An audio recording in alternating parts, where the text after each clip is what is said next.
All right, so looks like I won the roll in game one against Nammer Squats. Oh, I do not want to click the autoplay button. That's how you miss things. Anyway, this looks like a great hand. I assume I'm gonna keep it. I am on 4 patchies. Oh, and of course I have to go over the list that I played too. Let's start with the list before we get into the replays. So what was this? The 28th? Let's go over this list, huh? It looks exactly like Sari's list. I think this one has 4 Spire of Industries. Yeah, I should really be writing down what my list is when I start the prelims if I intend to make content out of it. But we can go check out the sideboard of the replay to see if it is the 6 Nature's Claim in the sideboard. Um, so the plan, my whole problem here is like, how do I beat Titan, right? Titan is an awful matchup for scale, so obviously no amount of sideboard cards are going to change that.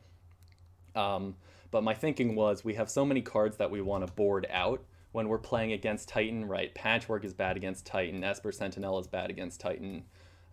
Welding Jar is fine because they do have like Boseiju and Force of Vigor, but you don't want this many Welding Jars when you're boarding out your Patchworks and your Sentinel. So you could really board out up to like 12 cards when you're up against Titan. So I want tons of stuff to bring in against Titan because we have so many slots. So I think for this prelim, my plan was bring in these 10 cards whenever we play against Titan, and maybe that'll give us a shot because we just the other thing about this main deck is that like now that we have Patchwork and now that we have Patchwork, we are so set for slots in the main deck that there aren't that many matchups where I even want sideboard cards. Like in against Death Shadow, I'll board out like 1 or 2 cards max. So it really just doesn't make sense to commit sideboard slots to like the Death Shadow or the Control matchups because this Sentinel Patchwork main deck plan is basically just pre-boarded for the grindy matchups, and there's nothing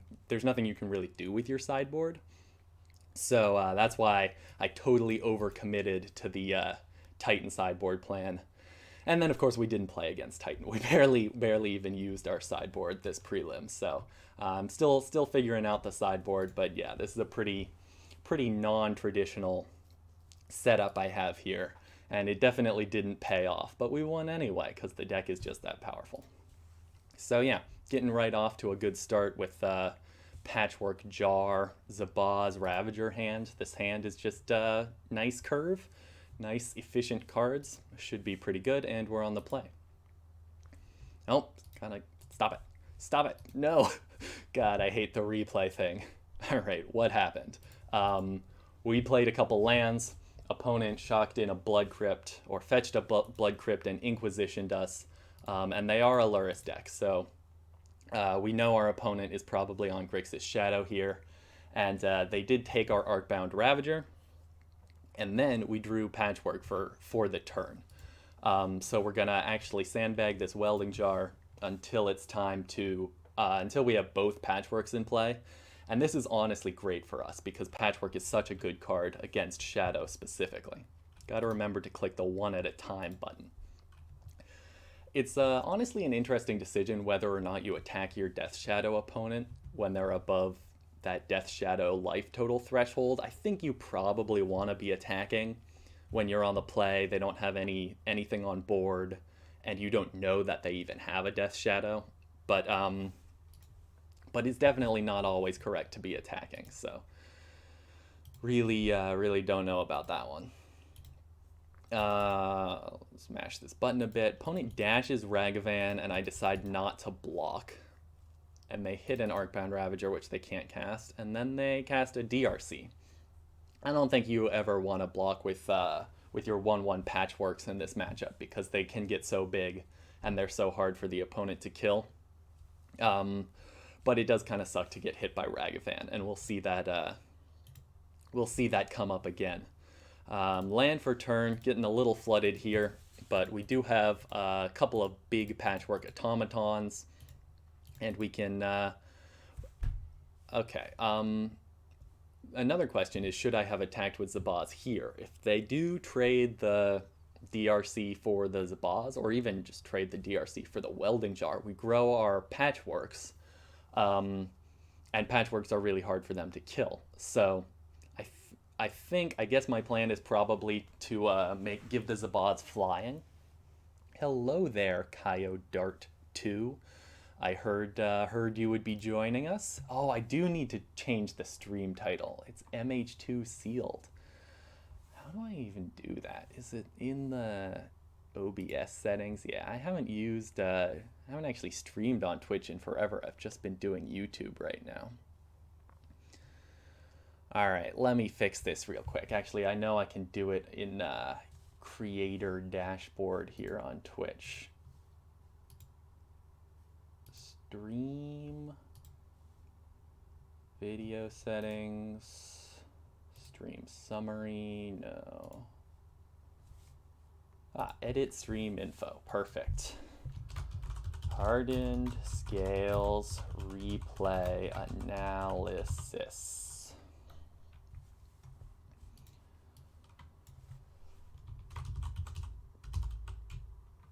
Description, scales.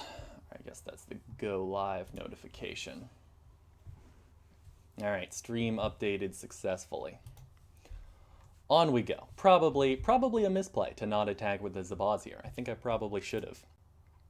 God, I gotta stop clicking that button. Opponent has iteration, which is gonna be very slow here. Our board is pretty threatening, and our opponent is spending mana to not affect the board.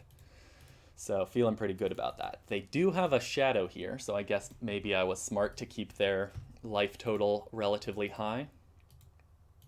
But might not have always been correct there. Sentinel is a great draw. Opponent's still pretty low on mana, so we do get to tax them here.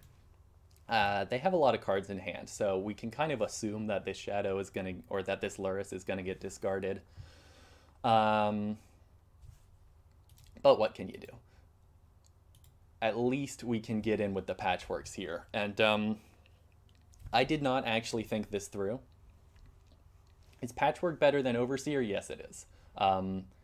Grixis Shadow is the best deck in the format. I think there's no debate about that. And Grixis Shadow has so many cheap 1-mana removal spells, like the Fatal Push and the Otherworldly Heat are just such central parts of their game plan. The fact that it costs more mana to kill the Patchworks, and the fact that it costs more mana to kill the Sentinel, or you draw a card. It just taxes their mana so much. It really turns this matchup from like a 45% matchup to a 55% matchup, which is so important in the current meta. And it's great against control decks too. I think I was not that high on Patchwork at first, but now that I've seen it in action, it's just like, it's so nice to be able to have an outlet to put all your counters on, and it gets surprisingly big. Like, you'll be surprised how big it gets in a lot of games. I forgot that damage from the Patchwork would also grow the Shadow. So actually, I think the right line here, and I remember in game, I had forgotten that this would happen, right? They lose life, the Shadow takes damage, but so I think the correct line here was to attack with 1 Patchwork, right? Then they have to choose between taking damage or chump blocking. This way they can actually they get to block the larger Patchwork, and they only take 3 damage. Whereas if I had attacked with just the 4/4 Patchwork, I'd have an untapped Patchy, and they'd be at 7 instead of 8. I think it does end up working out for us in this game anyway, but that was definitely a misplay. That's something I really have to remember for future games against Shadow. Steel Overseer is a really powerful card, though. Like, I'm a big fan of Steel Overseer. If it sticks, it almost always wins the game. Problem is, it doesn't stick. And Patchwork is a really sticky boy. That ward is basically hexproof. Like, you really just got to think of Ward 2 as hexproof, because against Shadow, against any mana constrained deck. Ward is just unbeatable a lot of the time. So opponent's down to 6. They have to attack with their DRC, and they only have 1 blocker here. And they can't kill our Patchies because of the ward. Do we have lethal through a removal spell here? I think we do not. Hardened Scales is a good draw, especially if we top deck an artifact. I do not go for the Alpha Strike here. Deciding to wait for an artifact off the top to try and have multiple lethal threats. Because when the Death Shadow opponent has 4 cards in hand, it's almost guaranteed that they'll have a spot removal spell. Obviously, sometimes they don't have it, and we just win in that situation. We decide to chump block with the Zabaz here. Just to grow, to force them to do something. It might have been correct to put a counter on the Patchy instead of the Sentinel here. But we do have the Welding Jar. This does force our opponent to use a Fatal Push before Sentinel gets bigger and the tax gets bigger. Because you got to remember that the Sentinel tax is proportional to its power. And the Zabaz is going to be putting 2 counters because of the Hardened Scales. So I don't know. Was it correct to put it on the Sentinel instead of the Patchy? We could have had a second, or our Patchies are both going to be lethal, assuming we draw an artifact at some point here. So I think I'm going to stand by the play I made here. They do actually let us draw off of Sentinel, which is something I didn't expect at the time or now. They're totally telegraphing Kolaghan's command here, right? There's no other reason they would let us draw off of Sentinel and then let the Welding Jar activation resolve. So, but then they don't have Kolaghan's command. All they have is a Ragavan. Oh, and a Death Shadow. So they've got a lot of blockers in play now. But this Hangarback Walker is going to be great. It's going to be a 3/3, and it's going to grow both of our Patchies. And if they ever kill it, we'll have flying attackers. Sentinel is going to make our Patchies even bigger. Patchwork is just so good with Hardened Scales. And this thing is stuck again. It kind of gets stuck sometimes. Don't know what's up with that.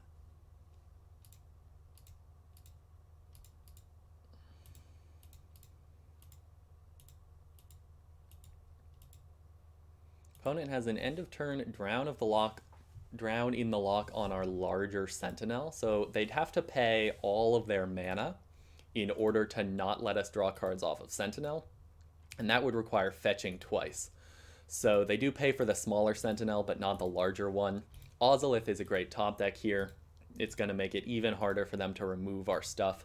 But we are starting to take damage off of this DRC, right? We're now down to triple bolt range. Shadow decks don't play very many bolts nowadays.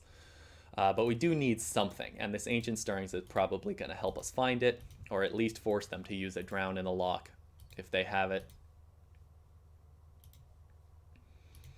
We're going to start off with the Ozolith here to hopefully bait out a Drown in the Lock, since Arcbound Ravager is going to be basically lethal.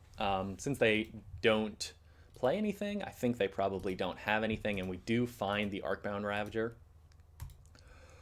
off of the Stirrings. So now our Patchies are enormous. And we've got Hangarback for lethal attack in the air next turn. We decide to attack with the Esper Sentinel. Did we need to attack with the Esper Sentinel? I guess the idea here is that we could make it lethal with Ravager this turn if they don't block it. They are going to have to double chump block here. And I think our plan is to sack the Hangarback Walker and make the Esper Sentinel lethal, forcing them to have a removal spell. They're on only 2 cards in hand. And they do have Dress Down, which is not going to save them if we make the Ravager, or if we make the Sentinel a lethal attacker. right? Because Dress Down stops a lot of things, but it doesn't stop +1/+1 counters. And the other thing is, if the Sentinel's a 5/5, we'll get to draw a card off of it. So even if they have like a removal spell to follow this up, we're going to have all these Hangarback tokens, we're going to have a lethal attacker, we're going to have another card in hand. And that card is Walking Ballista, so they're pretty dead here. Dress Down is not saving them, and they die. So we are 1-0, or we are... That was game 1 of match 1 of this prelim, and we won. So we're up a game. As you can see, you can see the results of the prelim here. This is a two game match. Spoiler alert. I know that's the one thing that's not as fun about watching the replays, is that you know what the outcome is. But we're not really here to watch these games like a movie. We're here to analyze the plays and figure out if there was any room for improvement, because there's always room for improvement with this deck. This deck is just so complicated to play. Yeah, definitely recording, so I can post this to YouTube later. And we do keep 7 here. We've got Patchwork and Welding Jar, which is definitely what you want to see in this matchup. Taxing their mana, and Welding Jar basically lets you tax their mana twice if they're going to have any chance of removing the Patchy. And yeah, the Death Shadow opponent's mana is their number 1 limiting factor, right? They play all of these 1 mana spells to try and be as mana efficient as possible. K. Dorse says, glad you're doing this. Been thinking of picking up the deck lately. It's so fun to play. Man, I love this deck so much. There are a lot of great primers out there, right? If you haven't, definitely check out Sari's primer and join the Discord server and all that. But the way I got into the deck was I picked a random list and just started grinding it until I got a feel for it. And honestly, I love reading Magic primers, but I do think just grinding the deck allowed me to get a quicker head start on learning the lines than I would have gotten by reading about it. I mean, there's a lot of great information out there, but getting an intuitive feel for the lines is actually really important, because the lines get really complicated with this deck, and I really love. It really saves time and energy when you're in a tournament, to have it internalized, right? And practice is the only way you really get to internalize how to play the deck. So opponent has Inquisition into Kroxa, taking our Hangarback and our Zabaz, which is not bad, but they are low on cards in hand. And we have Patchy into Welding Jar plus this Hardened Scales. Did we top deck the Hardened Scales? We did, right? The Hardened Scales was not in our opening hand. So that was a really good draw for our turn 1 play. That was a really good turn 1 draw here. It's going to make our Patchwork that much bigger and that much more threatening. Or I guess you can just go to 3 bots in a trenched coat on Stream Decker. You can find it. It's on my Stream Decker. But I'll definitely add the links. Add it to Twitch. Make sure it. Or do I already have the Stream Decker widget on the stream? I don't know. Haven't used Twitch in forever. Nammer Squats disconnected and then reconnected. That's something I remember from this game.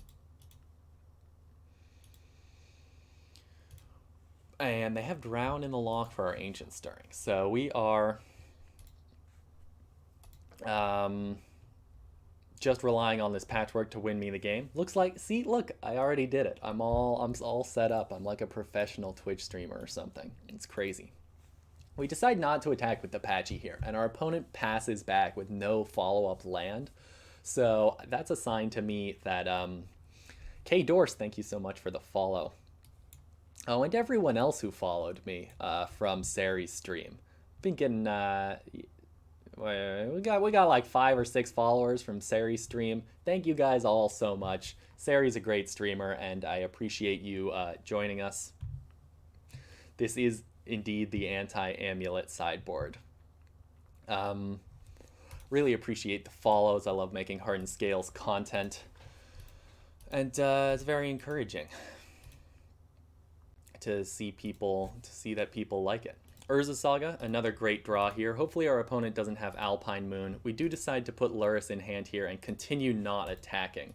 I assume, as I always do, that opponent does have a discard spell for the Lurrus, but it looks like they're actually going to cycle Dress Down in search of a land. This is a desperation move, since Dress Down is actually so good against us. Wasting a Dress Down, like when we have a Saga in play, right? That Dress Down could have killed both of our Saga tokens. Instead, they're going to cycle it looking for a land. And they did have the Death Shadow.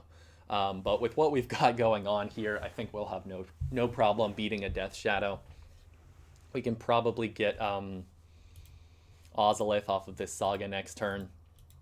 And this turn, we get to accrue some value off of this Lurrus. Cast a Hangarback from the yard, get our Patchwork bigger Ravager in hand. Opponent on 4 lands now, 4 cards in hand, and 2 Death Shadows. So that's not nothing, but I'm feeling really confident about the outcome of this game just because our opponent was stuck on lands for so long. How often do you actually make constructs with Saga? Pretty much only when you're mana flooded or when the game goes long. The game does tend to go long. Let's see. So they K-commanded. Did they have a treasure token in play? I guess they must have had a treasure token in play. Did they hit us with Ragavan this game? How are they K-commanding here? Or why am I regenerating the Patchy?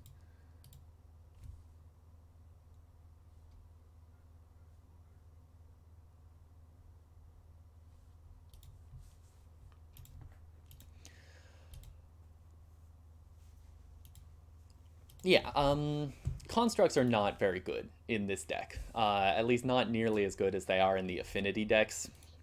And your deck is really mana hungry. Oh, they chose Welding Jar, so it was just free to regenerate the Patchy. Yeah, that's a good point.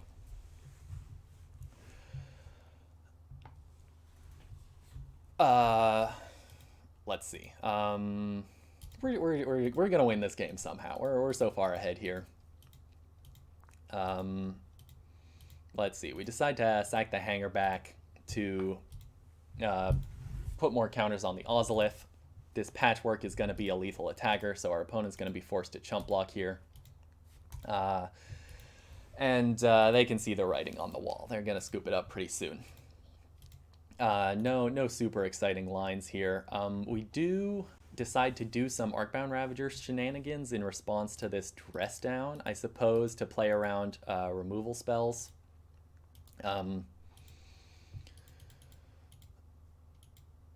Putting counters on the Ozolith is always good. Dress Down does remove Ward from our Patchies, so our opponent could conceivably have like 2 fatal pushes, but they would still lose because then we'd get a ton of counters on the Ozolith. So I think sacking the Ravager there was probably correct. Oh, and they conceded. That's why the play button's not working. But there's an argument to be made to just keeping the Ravager around, because if they do kill any of our stuff, the counters are going to go on the Ozolith. Alright, I'm going to take a quick break and then we'll get into match 2. But yeah, just going back to the construct thing, in some decks the constructs are the point of Urza's Saga, right? If you have like 20 artifacts in play, then making constructs is like the best thing you can be doing. That's not the case in this deck, right? Oftentimes we want to be sacrificing our artifacts. Oftentimes we have a small number of very large creatures instead of a large number of artifacts. So you're really only making constructs when you have nothing better to do with your mana, or in the super grindy matchups. The VOD of this stream will definitely show up on Twitch, and then I am going to edit the recording and post it to YouTube. So there will be plenty of places to find this content after we're done here, if you have somewhere else to be. But as always, thanks for watching, and I am going to take a quick break. Be right back. And I'll show the deck list while I do. That'd be smart, huh? There you go. All right, that was good. We are 1-0 in this prelim. Let's check out match number 2. What want the number of viewers. There are so many stats, man. Why does Twitch have so many stats? And now the number of viewers is gone. The number of viewers is the most important stat. That's the one that makes me feel like a celebrity. All right. Looks like we won this one 2-0 or 2-1. A 3-rounder. Adds a little bit of suspense to the viewing experience because we don't know which games we're going to win, which games we're going to lose. Well, game. All right, looks like we get to be on the play again this time.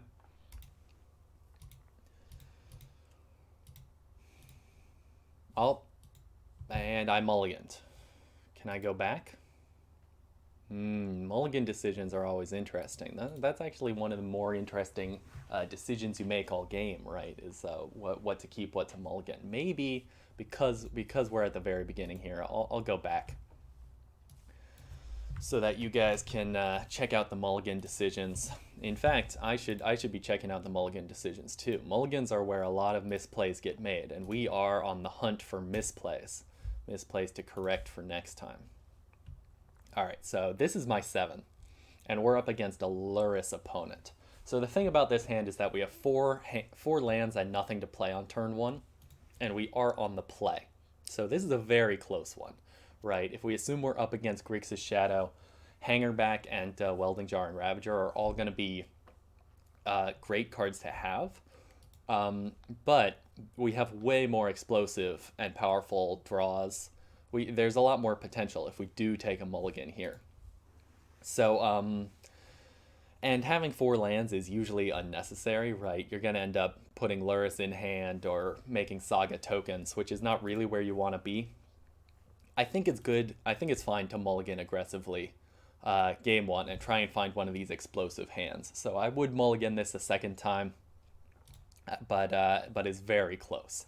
And this one is just going to be a better hand, right? It's got the exact same Hangarback Walker Ravager that we had last time, except now we've got a lot more gas in hand. Well, we've got 1 card of additional gas in hand because we do have to put 1 back. But I think 1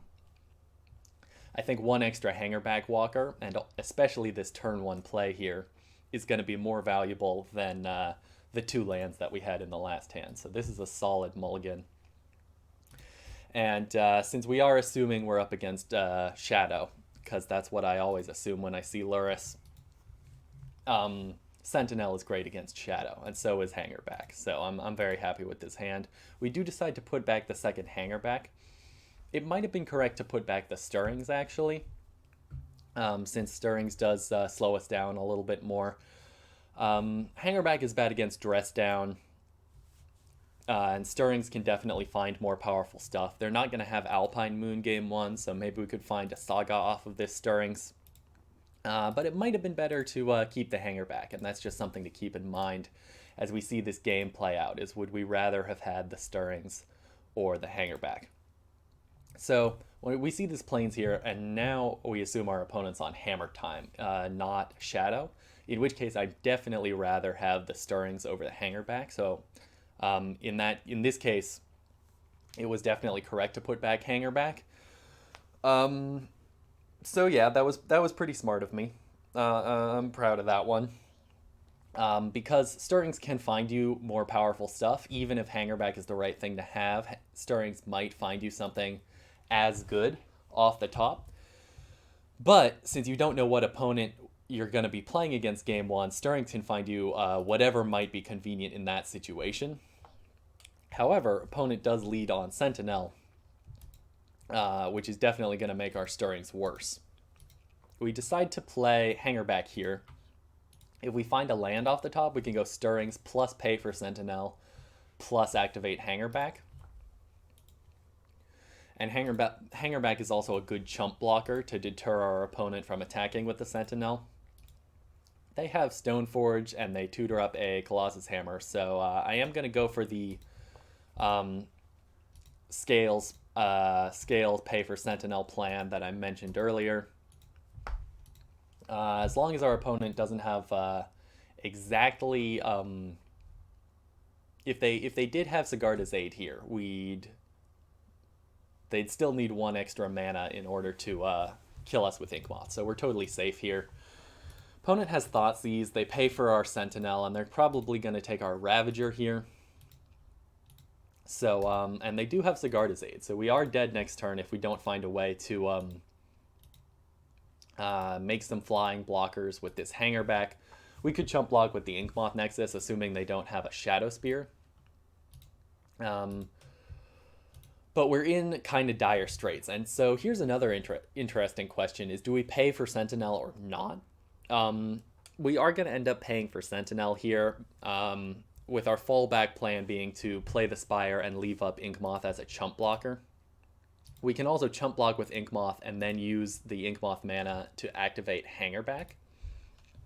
Cards we saw off the Stirrings, I guess they're gone now, but those were bad cards to see off Stirrings. We really want a Walking Ballista here, or an Arcbound Ravager, some way to do something to disrupt our opponent's game plan or kill them, one or the other, right? So having to chump block with Inkmoth here is gonna suck. And of course, if they have Shadowspear, we're just dead. They do not attack with the Inkmoth, but they do tutor up a Shadowspear with the Stoneforge. So now we know we're dead next turn if we don't draw something good. We've got this big Hangarback Walker, but that's not going to help. That's not going to save us, and neither is Urza's Saga. So now we're just dead. So losing game 1 against Hammer. However, we have a plan for Hammer.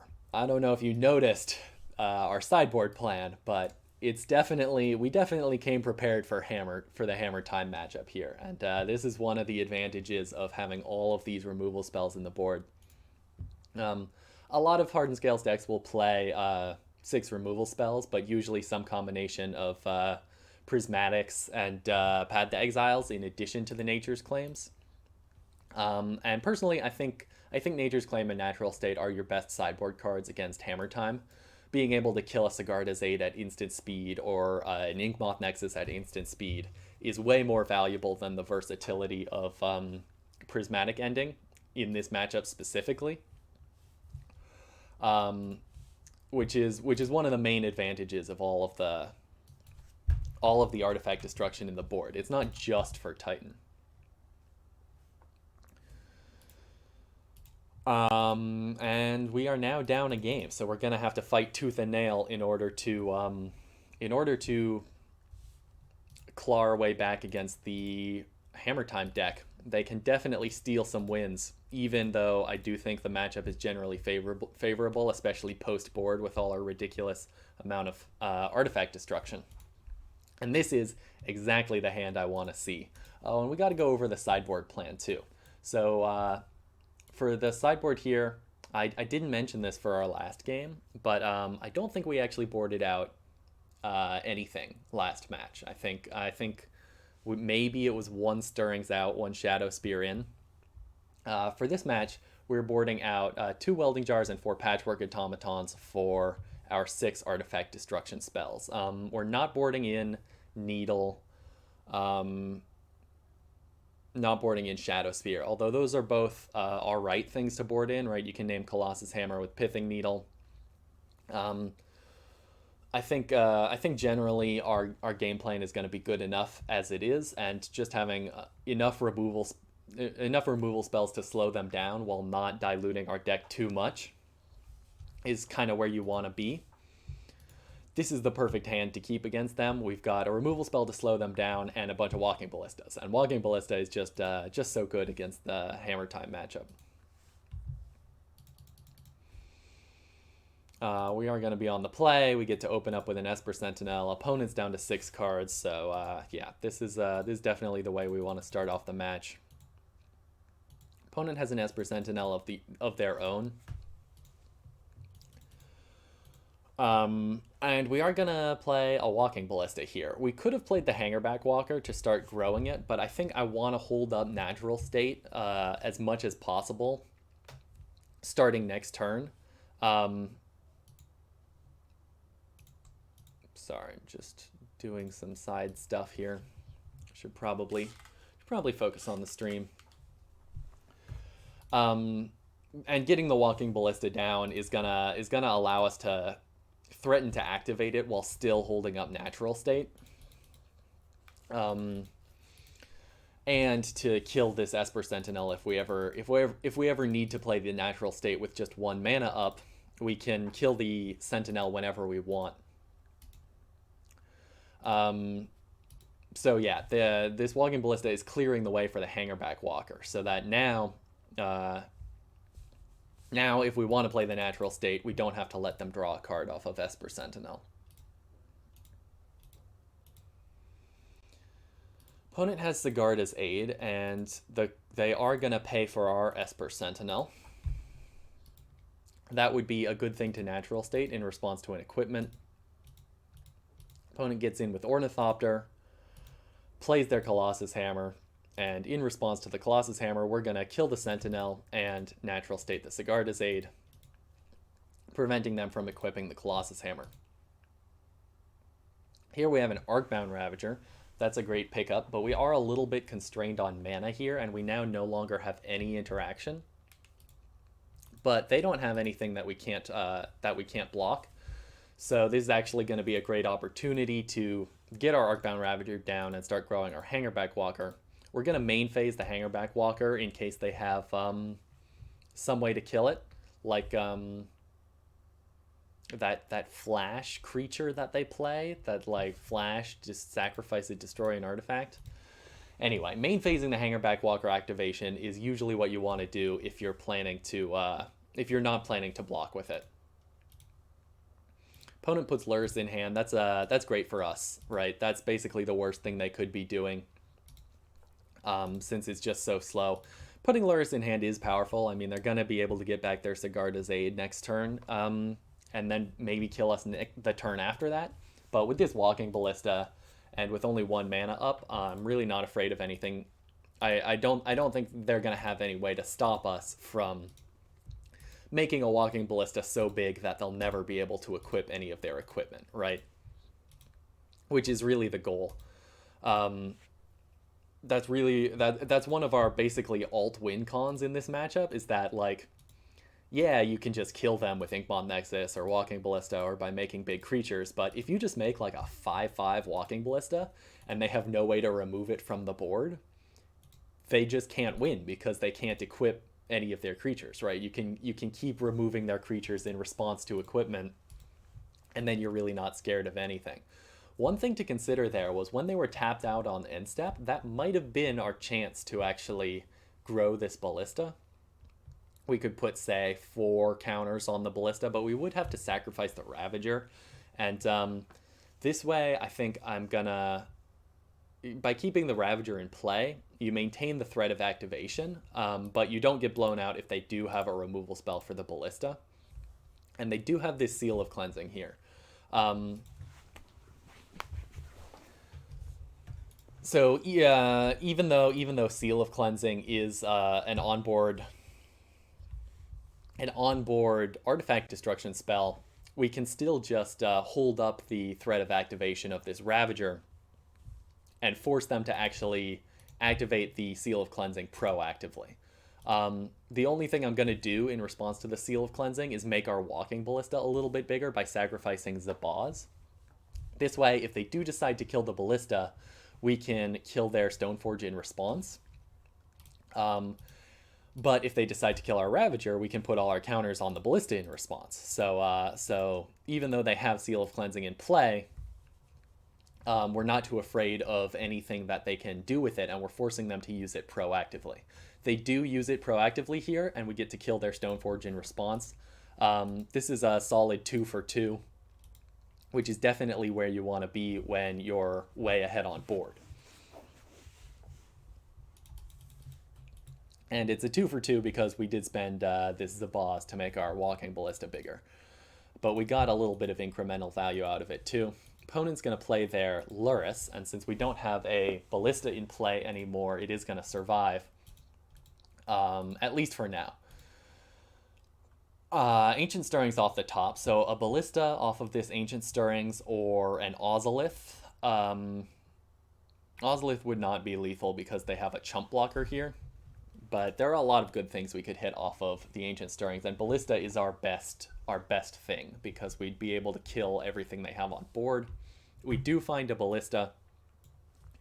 Saga is also a good thing to pick up, but we already have a Saga, so we're definitely taking the Ballista here.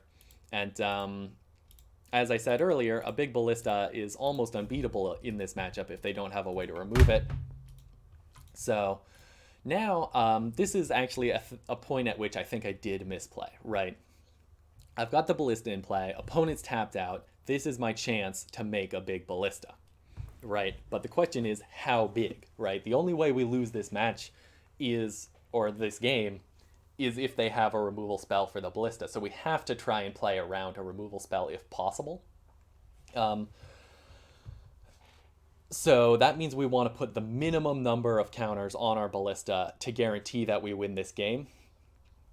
And what I end up doing is activating Ravager a couple of times pre-combat, with the assumption that I'm not going to attack with Ravager and just put the counters on Ballista, kill their stuff, and attack with my Sentinel and my Thopter token. But what I realized after the fact is that what I was supposed to do here was attack with Ravager before activating it, see how they block, decide how many Thopters I want to sack to Ravager, and only after they've blocked do I then put the minimum number of counters on Ballista to kill whatever they have, right? I would probably want to just leave the Ravager as a 3/3, put 3 counters on Ballista and kill their stuff and just have a 1/1 Ballista left over.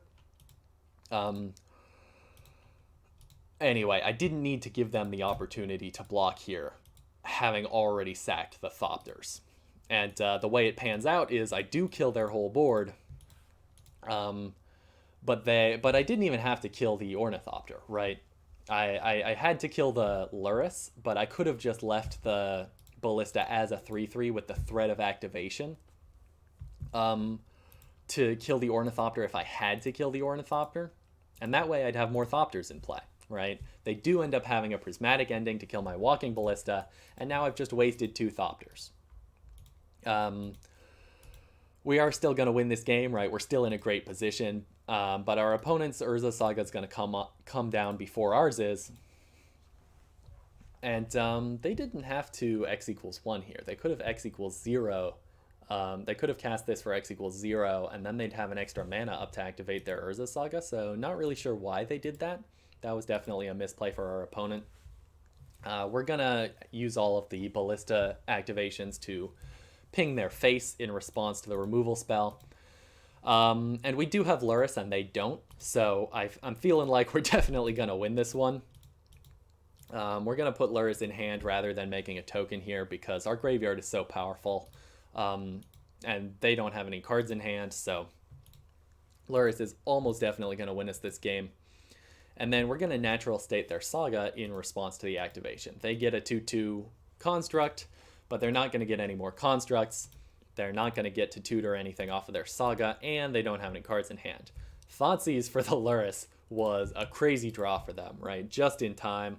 I think I comment in the chat, yeah, wow, nice draw. So, and they turn their Silent Clearing into an Urza Saga. So they're not dead yet. They're still hanging on by a thread. They're at 6 life. We've got a flying attacker in play, and our Urza Saga is about to come down. So we're still in a great position, but that Thoughtseize was a great draw. We're going to get Construct and Zabaz off of this Saga.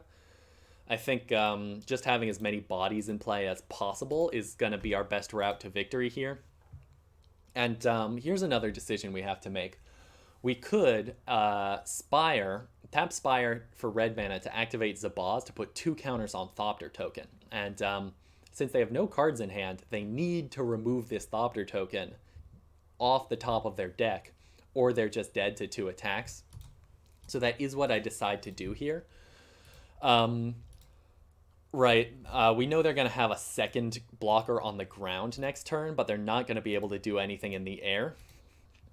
So I think this is the best line, but it's not, you don't have to take this line, right? There are definitely powerful things on top of our deck. If our opponent were to draw a removal spell, this is one of the ways that we could lose this game, is if we decide to go all in on the Thopter token and they just draw a removal spell. They didn't draw a removal spell. I think it was worth the risk. But if we were to we don't get to see what's on top of our deck. If they were to draw a removal spell and we were to draw, say, an Arcbound Ravager or something powerful off the top of our deck, we would have preferred to have this Zabaz in play to give us more outs. Anyway, now we are 1-1 against Hammer Time. Let's see how we close this out. Actually, before I get into this game, I'm going to figure out how to show how many viewers I have. I really want to know how many of you guys are out there. Because I appreciate your viewership. And I love watching numbers go up and down. I mean, why would you even play Magic if you, especially Hardened Scales, right? Why would you play Hardened Scales if you didn't love watching numbers go up and down? This is interesting. Something. Ooh, stream layout, views, viewers. Let's look at the viewers. 112 viewers, at least according to last count. Wow, there's a lot of you guys out there. Thank you all so much for watching. But why can't I like edit the stream info? There's something wrong with my quick actions here.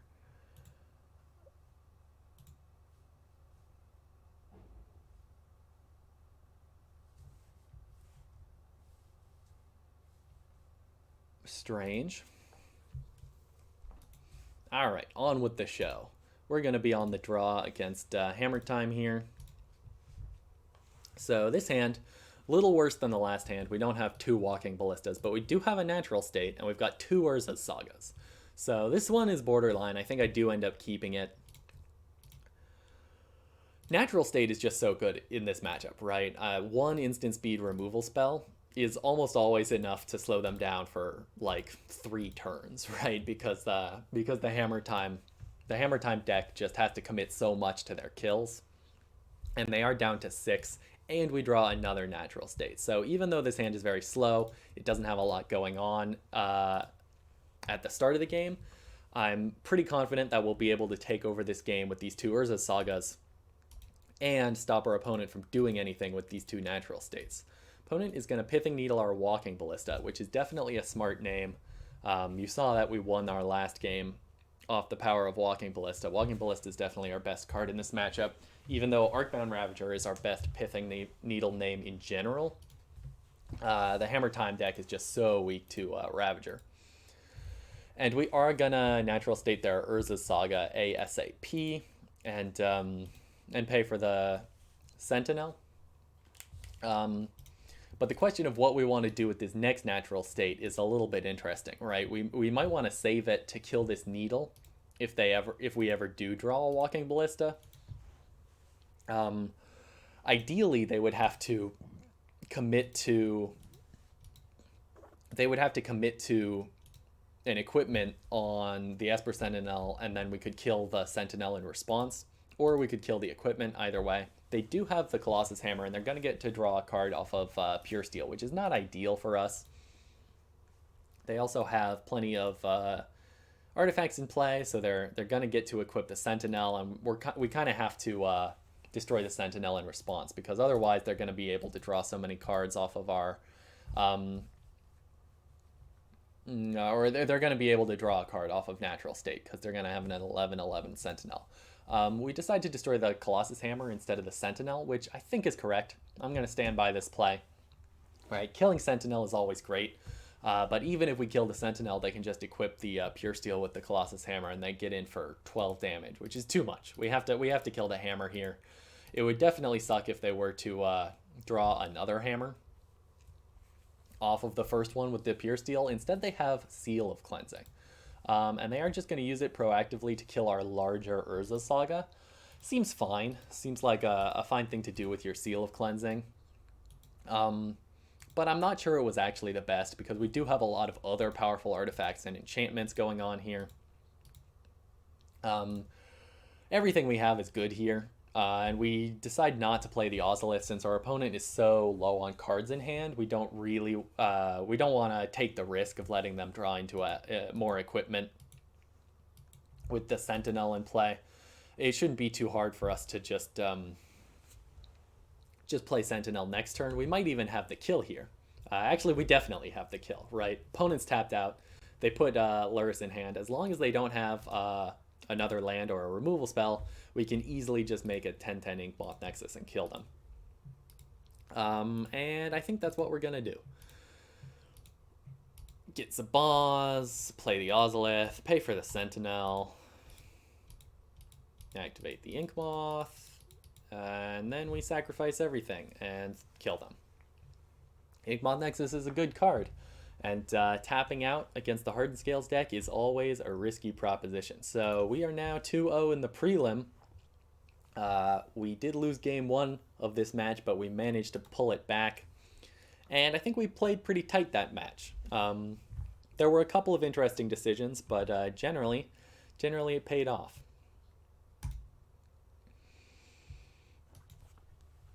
All right, round 3.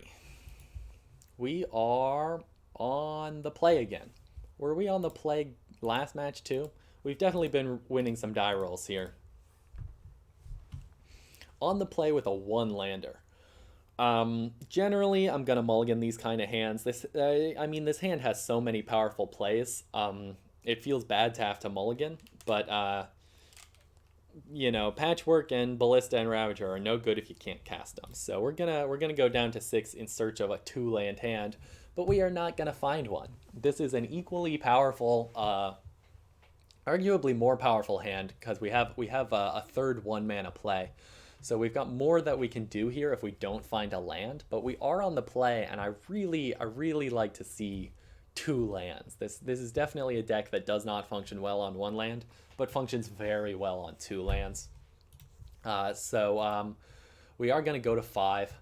This hand has nowhere near as much power. It's just going to be a bunch of lands, and but Patchy and Arcbound Ravager are really good threats to have.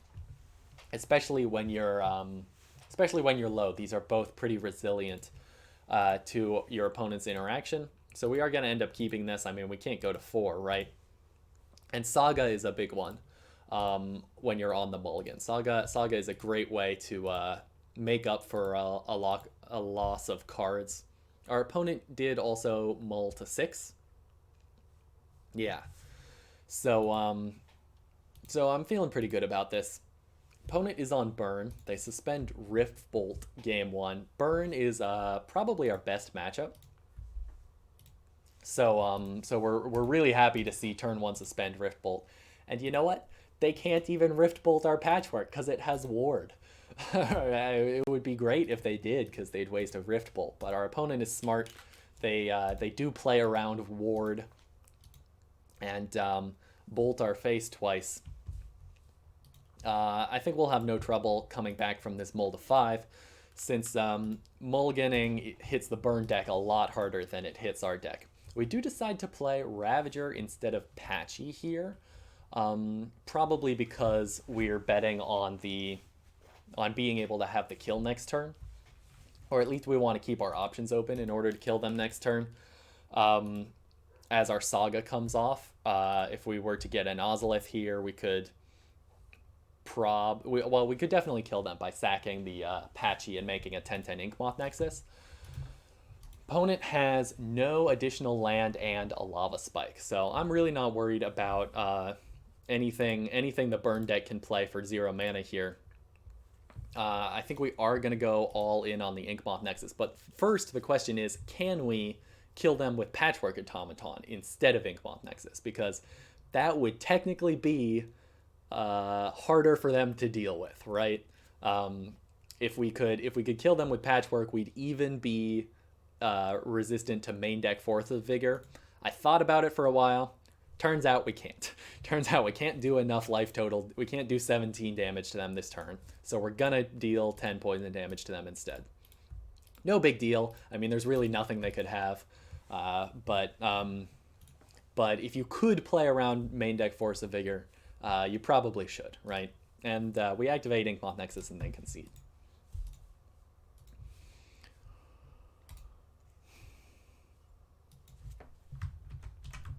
All right, this time we're on the draw against Burn. Like I said, Burn is one of our best matchups. We're really not scared of this one, even being on the draw. But we are going to board in all 3 of our Nature's Claims because we almost always have an artifact that we're fine to Nature's Claim. And it's going to gain us 4 life, which is like more than a card against burn. So yeah, boarding out 2 Ancient Stirrings and 1 Patchwork and 1 Automaton, boarding in 3 Nature's Claims and a Shadowspear. Shadowspear is also incredibly brutal against burn. If they don't have a way to stop you from gaining life, you can just like make a 10/10 Patchwork Automaton with lifelink. What are they going to do? All right, so this hand has double Esper Sentinel and no white mana, but it also has Scales into Hangarback and Ballista, so I think this is going to be a keep, and we're just going to have to hope that we draw white mana at some point. We do keep this on the draw. Maybe it would technically be better to mulligan here. Like, if you never cast the Esper Sentinels, you're basically taking a multi-5 anyway. But if I do draw white mana, the Esper Sentinels are probably gonna be good against the burn deck because they're another mana constrained deck. I think ultimately my decision was Hardened Scales into Hangarback Walker is probably gonna win me the game whether or not I cast the Esper Sentinels. So this is probably a keep no matter what. Next turn we could actually go Scales and then activate Hangarback to give us a 5/5 Hangarback Walker. Looks like they do have the they could have bolted the Hangarback end of turn, but they decide to bolt face instead. With only 3 cards in hand, I'm not really worried about my life total yet. But I do decide to block the Swift Spear here. This is potentially a chump block, assuming they have a spell to play in hand. But it's not so bad for us because we still get Thopter tokens and we do get to kill their Swifty with this Ballista next turn. This turn. So I feel good about this chump block. Our life total is now at 8, so we're not dead to anything they could draw this turn. But our opponent could kill us the turn after next, if they draw well. So we definitely want to be killing them as fast as possible here, which is why I decided not to ping the Swifty with Ballista. I think that might have been wrong. Obviously it worked out here, but like I guess they have to have 2 spells in order.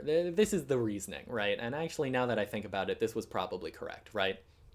If they have 2 spells in hand, I'm gonna have to kill the Swifty anyways. And if they don't have 2 spells in hand, I can just block the Swifty with the Ballista. So the risk here is that I have to sacrifice my whole Ballista instead of just spending 2 counters on it. And obviously, you know, having a Ballista in play is a lot better than not having a Ballista in play. But I think it was worth the risk here because I could always just block with the Swifty. And Smash to Smithereens is actually really good for us. Like I would rather them just have a Bolt or I would rather them have Smash to Smithereens than have like a Bolt or a Boros Charm. Because Smash means we actually get to not take any life total damage by destroying our Ballista, right? We could have, if they, this is basically the same as them bolting Ballista. But Smash to Smithereens is one of their better cards, and getting to 2-for-1 them on their own Smash to Smithereens feels really good. And do we just have the kill here? Yes, we do, because we've got 2 Hardened Scales in play and an Inkmoth Nexus. So this is going to be the end of the burn player. Going to make a 9/9 Arcbound Ravager. Going to make a 12/12 Inkmoth Nexus. Opponent's on 0 cards in hand, so we have nothing to worry about. And that was the burn deck. All right, round 4. We are 3-0 in this prelim. Feeling really good at this point. My confidence is up. I'm playing really well. That's the thing. It's like I always do worst in like the first couple rounds of a tournament because I'm not invested enough and I'm not warmed up enough. We are going to be on the draw for round 4, which is less than ideal, but we have a really good hand, and our opponent's on Lurrus. This hand is particularly really good against Shadow because we've got Ozolith, we've got Patchwork, we've got Walking Ballista, and we've got Urza Saga, which they have no way to remove game 1. So definitely going to be keeping this, and our opponent is on Shadow. They start off with a turn 1 Ragavan, which is really annoying since we don't have an Esper Sentinel or any way to remove it just yet. We're just going to have to play the Ozolith and pass here. And as you're going to see, this Ragavan is going to end up hitting us a lot this game and producing a lot of tokens, or a lot of treasure tokens. Thoughtsea's not too worried about. I have double Patchwork, double Ballista, but as you saw there, opponent could have Thoughtseized an Arcbound Ravager. They could have Thoughtseized an a Walking Ballista, and instead they decided to Thoughtseize a Patchwork Automaton. That's how good Patchy is against the Death Shadow deck. So, and look, Thoughtseize bug. We get another one. This is great. This is exactly what I want to see. I do decide to play the Patchwork here. Patchwork is better earlier, not just because it grows, but because Ward 2 is going to be better earlier in the game, and it's going to get worse as our opponent draws more lands and makes more treasure tokens. The thing is, I can't reasonably block. I can't just chump block with my Patchwork Automaton, or I can't trade my Patchwork for a Ragavan here. I really want to keep it around and grow it so that it outclasses the Ragavan. I think it would have been better to just play the Ballista and kill the Ragavan. I don't really have a plan to deal with this Ragavan for like 3 turns because I'm gonna have to wait for my Patchwork Automatons to get big enough to block it. And by that time, my opponent's gonna have so many treasure tokens that they can just pay for Ward 2. So probably, even though it's a little bit of an unintuitive sequencing, usually you want to be playing your Patchies first. Probably I should have just played the Ballista, gotten rid of the Ravager, and then cleared the way to take over the game with these Patchies. Opponent's gonna have Kolaghan's Command and enough treasure tokens to pay for the ward, so they're gonna basically wipe my board here, and that would not have been nearly as much of an issue if I had just killed the Ragavan. So yeah, that was a real interesting call. Something I definitely didn't think hard enough about in game. Right, I was like, should I play the Ballista? Should I play the Patchwork? I'm gonna play the Patchwork. Patchwork is, that's the default play. That's what I would do most of the time. But that's one of those calls that I think I actually made the wrong decision, but I could have made the right decision if I had thought about it a little bit harder in game. This is another just little interesting thing to point out. Razorverge Thicket, really good with Urza Saga, because you can actually play a Razorverge Thicket untapped on turn 4, and then have 4 mana available off of your Razorverge Thicket, which is something you can't do in if this Urza Saga had been a normal land, right? It's just one of these little things that makes that 2 or fewer requirement actually less of a requirement in this deck than it is in normal decks. You don't want to play too many of these fast lands, but people have tested shock lands. People have tested, we got the Brushland, we got the Spire of Industry. We've got other ways to make green and white mana, but Razorverge Thicket is really nice to have. It just smooths out the mana so much. And it's basically free, given the way the mana... Oh! What did I just do? Strange. Given the way the mana usually works out. With this deck in particular. And now we've got an Ozolith in play. We got an Arcbound Ravager, a Patchy, and a Walking Ballista. So we're finally, I'm pretty sure, gonna have a way to deal with this Ragavan. But they do counter our Arcbound Ravager. So we're not out of the woods yet. We've got a 3/3 that can safely eat this Ragavan. But they've got Lurrus in hand, so they can just replay Bauble and Ragavan if they want. We're gonna have to put our Lurrus in hand. We're gonna have to figure out how to make this Ballista big enough to kill their Lurrus. This is shaping up to be a really grindy game. Opponent draws multiple cards off their Mishra's Bauble. We top deck a land. And I play a 2/2 Walking Ballista.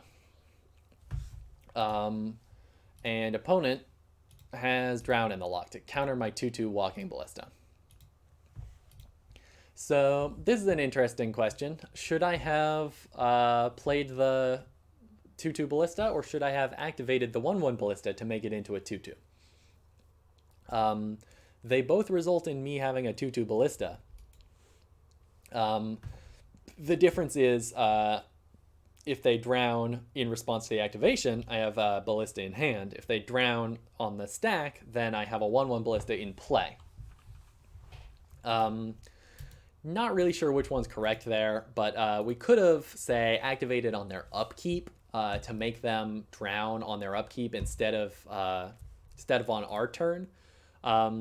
Maybe just slightly better. I really wasn't thinking about drown when I made that play. That's really one of those things, like maybe I would have made the same decision if I had thought about it, but I really should have thought about drown there, and I wasn't thinking about it. So I'm gonna put that down as a misplay. Even if I made the right play, it could still just be a mistake to not think about these options that you have. And since they did end up having the drown, it definitely would have been correct to just hold up the Ballista activation and maybe go for it on their upkeep. Inkmoth Nexus, the draw for turn. Opponent's still drawing 2 cards a turn off of this Lurrus, which is super annoying. Now we decide to main phase the Ballista activation, and they have a removal spell in response. So now we don't have any way to kill the Lurrus.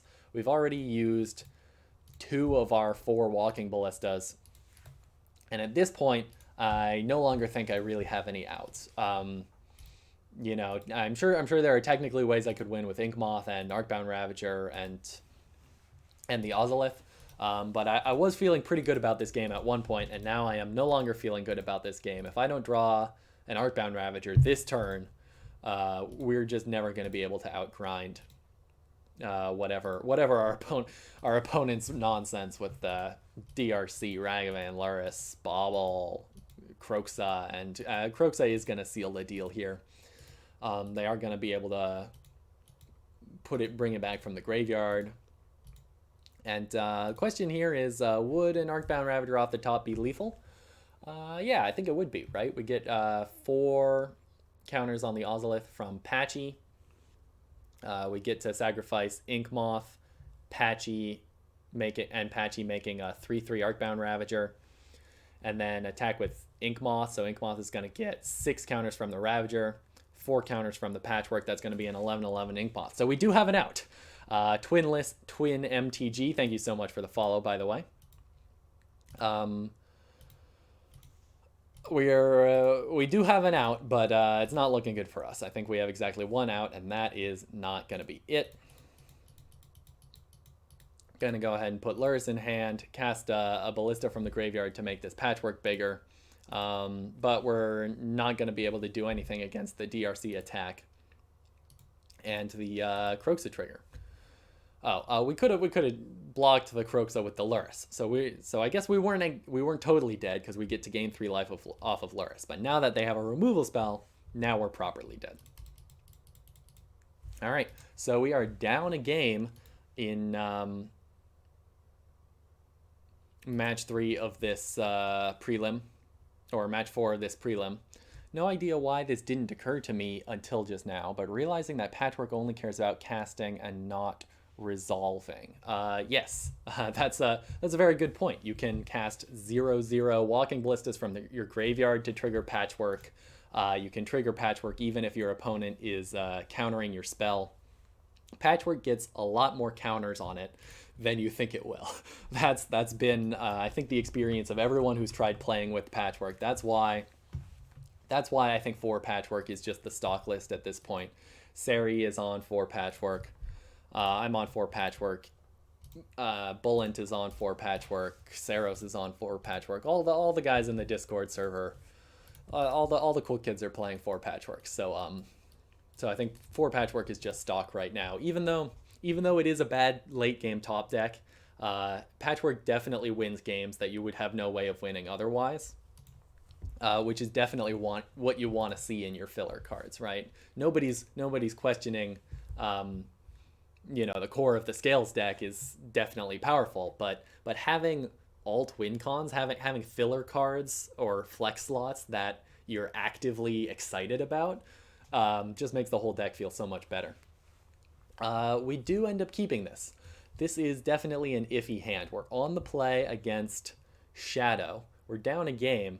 And let me check out the sideboard plan here. Looks like we boarded in 1 Shadowspear and boarded out 1 Ancient Stirrings.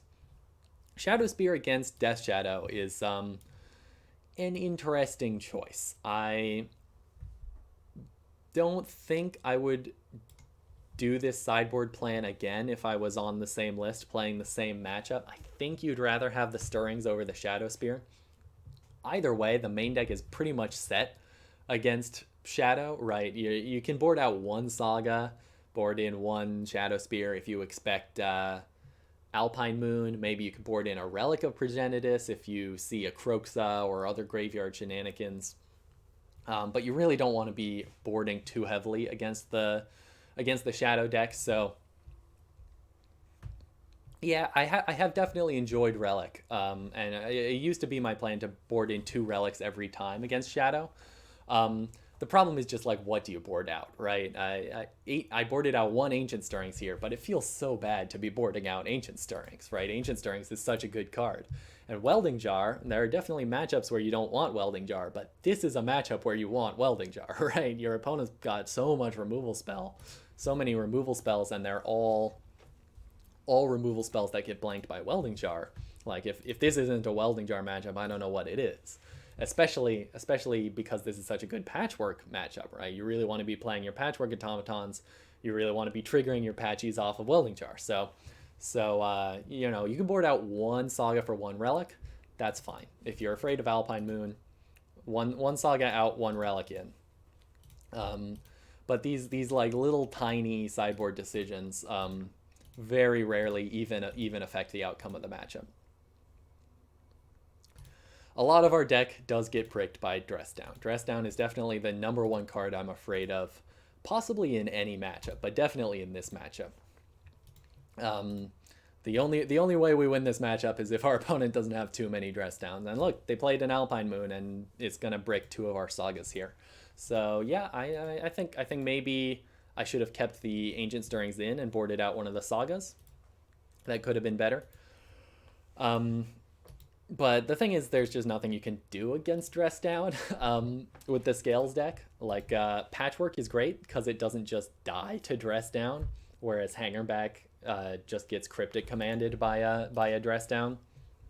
So, yeah, I'm definitely happy to have Sentinels and Patchworks, in part because they work against Dress Down, or they don't get completely bricked by Dress Down, which is a huge plus in this matchup. Having 2 Hardened Scales is also a huge plus in this matchup. I think, this was a pretty iffy hand, and it got a lot worse when our opponent played that Alpine Moon. But since our opponent has no way to remove Hardened Scales from play, the more Hardened Scales you get in play in this matchup, the better. And I decided to put Lurrus in hand here instead of playing Zabaz, because if our opponent has a removal spell, I'd rather have the extra Zabaz rather than just Legend Rule it and get more counters now. Opponent has a Dress Down, which is going to be a good way to kill our Zabaz if they have a removal spell, but it does also blank their Ragavan for turn.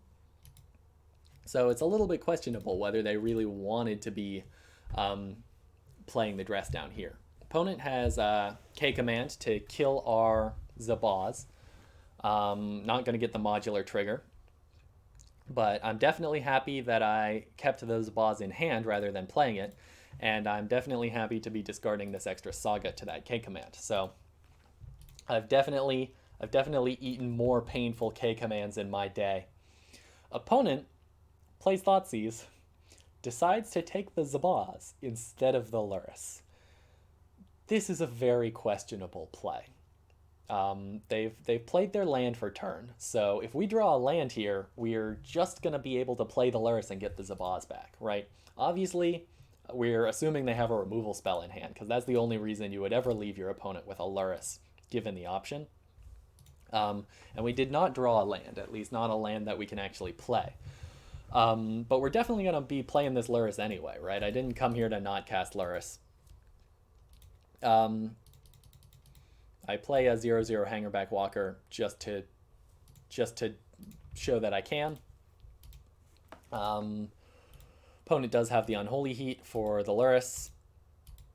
Opponent is not going to attack into our Thopter token with Ragavan, and it is pretty much anyone's game here, right? We've got a lot of really powerful top decks with these Ancient Stirrings, but our opponent has Lurrus as an option, and we do not. And in fact, they're not even putting Lurrus in hand, which indicates that they have something like a K command that they'd rather be holding up.